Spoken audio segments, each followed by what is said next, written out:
Hello students, this is Vipasha Garg. आज आपका lecture है history of modern Indian art का, जिसका कोड है 401। हम बात कर रहे थे नंदलाल बसु के बारे में। इसमें हमारा नेक्स्ट है अच्छे कला शिक्षक। तो आचार्य नंदलाल बसु की शिष्य परंपरा की आशातीत वृद्धि हुई।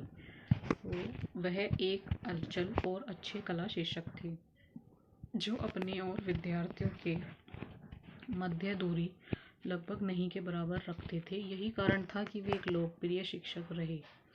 देश की अनेक प्रतिभाएं आपके निर्देशन में कला शिक्षा प्राप्त करने आती रही। तो जो नंदलाल बसु हैं, उनकी शिष्य परंपरा वो आशातीत वृद्धि हुई। वह एक अचल और अच्छे कला शिक्षक थे, यानी वो एक अच्छे कला शिक्षक कहलाए थे, जो अपने और विद्यार्थियों के मध्य दूरी मतलब वो अपने और बच्चों के बीच लगभग नहीं के बराबर रखते थे। इसलिए यही कारण था कि वो लोकप्रिय शिक्षक रहे।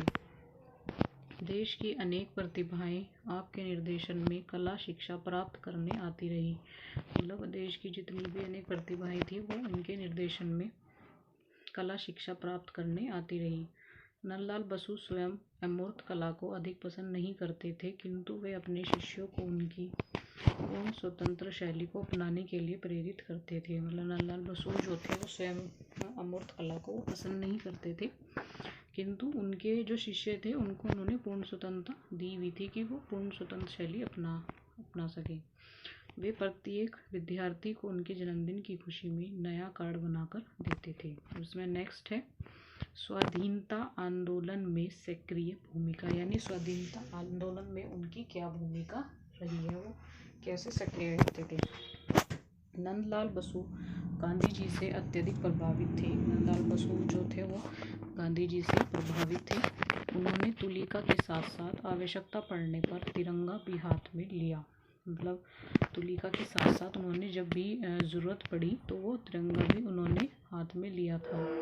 बसु बापू की तरह स्वयं भी चरखा काटते थे। मतलब बापू की तरह वो खुद भी चरखा काटते थे। उन्होंने असहयोग आंदोलन और उसके बाद 1930 ईस्वी में नमक आंदोलन में भाग लिया।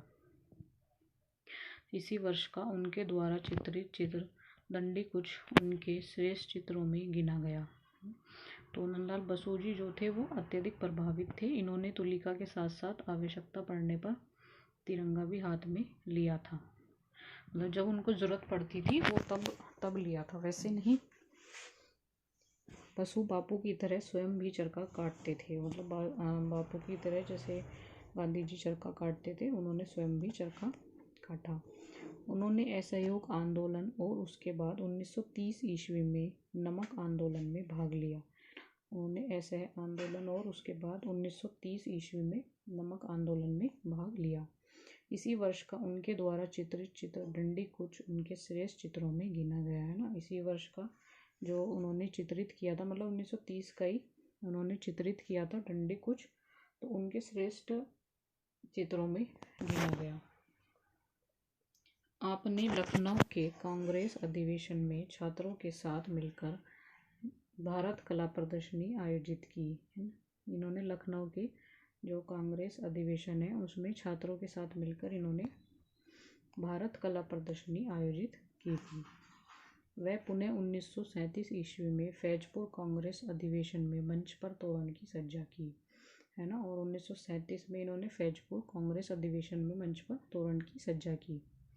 मतलब इनके लखनऊ के जो कांग्रेस अधिवेशन थे उसमें इन्होंने छात्रों के साथ मिलकर कला प्रदर्शनी आयोजित की थी, और उसमें 1937 ईस्वी में इन्होंने फैजपुर कांग्रेस अधिवेशन में मंच पर तोरण की सज्जा की। सन 1937 ईस्वी में हरिपुर पोस्टर बनाए, हरिपुरा कांग्रेस के पंडाल की साज सज्जा में योगदान दिया। पल्लवी अधिवेशन में किसान जीवन का चित्रण किया। स्वाधीन भारत के संविधान की पांडुलिपि का अंकन भी उन्हीं के निर्देशन में हुआ। तो 1937 ईस्वी में इन्होंने हरिपुरा पोस्टर बनाए, हरिपुरा कांग्रेस के पंडाल की साज सज्जा में योगदान दिया। पल्लवी अधिवेशन में किसान जीवन का चित्रण किया। उसके बाद संविधान की पांडुलिपि का अंकन भी इन्होंने उन्हीं के निर्देश में। इसके बाद है भित्ति चित्र। नंदलाल बसु द्वारा निर्मित भित्ति चित्र कला भवन, शांति निकेतन तथा बड़ौदा के कीर्ति मंदिर में देखने को मिलते हैं। जो नंदलाल बसु द्वारा निर्मित भित्ति चित्र है कला भवन, शांति निकेतन तथा बड़ौदा के कीर्ति मंदिर में देखने को मिलते हैं, जिस पर अजंता का प्रभाव दिखाई देता है।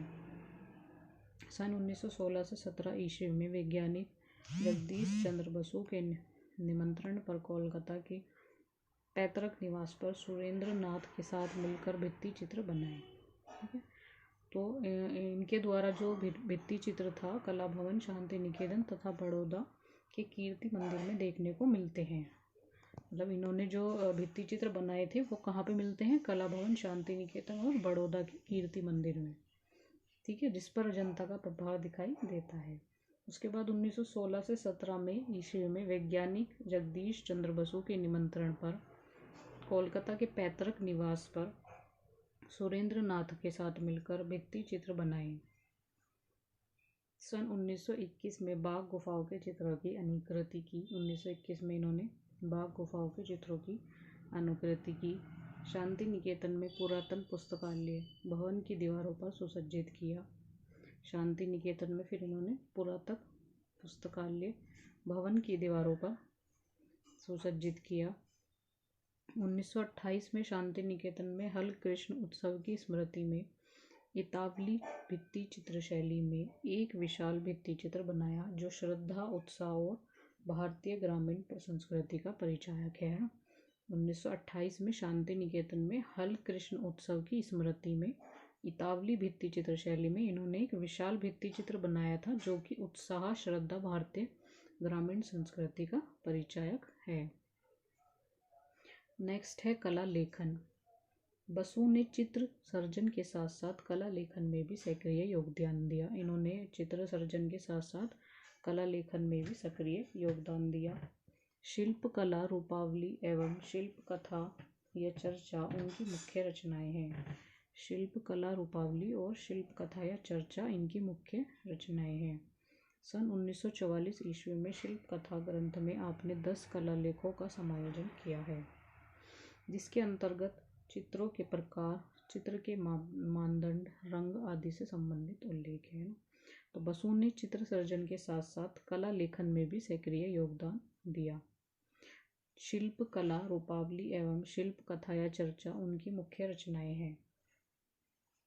सन 1944 ईस्वी में शिल्प कथा ग्रंथ में आपने 10 कला लेखों का समायोजन किया, जिसके अंतर्गत चित्रों के प्रकार, चित्र के मानदंड, रंग आदि से संबंधित उल्लेख है। साथ ही 3 प्रकार के चित्र, अनुकारक, व्यंजक और छंदस्क का उल्लेख किया है। साथ ही इसी प्रकार उत्तर भारत की यात्रा के दौरान सारनाथ की बुद्ध प्रतिमा से प्रभावित होकर उस पर लेख लिखा तथा डॉक्टर आनंद कुमार ये साथ ही 3 प्रकार के चित्र, अनुकारक, व्यंजक और छंदस्की का उल्लेख किया है।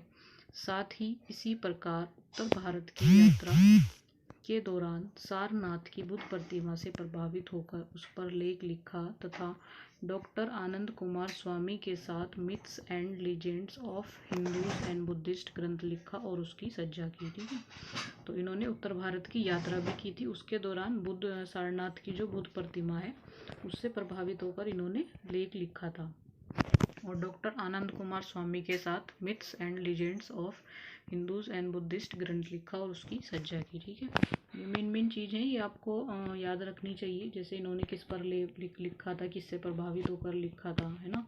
और इनकी मुख्य रचनाएं हैं जैसे शिल्प कला, रूपावली, शिल्प कथा या चर्चा, ये इनकी मुख्य रचनाएं हैं, है ना। और इन्होंने शिल्प कथा ग्रंथ में आपने 10 कला लेखों का समायोजन किया, 10 कला लेखों का इन्होंने समायोजन किया था। ठीक है, इस तरह के शॉर्ट क्वेश्चन ये काफ़ी काम के हैं आपके लिए और एग्ज़ाम में आते हैं। 1940 में विश्व भारती त्रैमासिक में सजावटी कला नाम से लेख प्रकाशित हुआ। उनका एक और लेख कला एक साधना प्रबुद्ध भारत में प्रकाशित हुआ।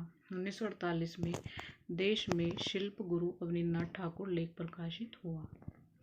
फिर है चित्र संग्रह। आपके चित्र आधुनिक कला संग्रहालय, नई दिल्ली भारत कला भवन, भोपाल काशी हिंदू विश्वविद्यालय, वाराणसी कला भवन, शांति निकेतन एवं अन्य व्यक्तिगत संग्रह में उपलब्ध है। इनके जो चित्र हैं वो आधुनिक कला संग्रहालय नई दिल्ली में, भारत कला भवन भोपाल में, काशी हिंदू विश्वविद्यालय वाराणसी, कला भवन शांति निकेतन एवं अन्य व्यक्तिगत संग्रह में उपलब्ध है। ठीक है, आज की वीडियो में इतना ही है, फिर इससे आगे का नेक्स्ट वीडियो में डिस्कस करेंगे।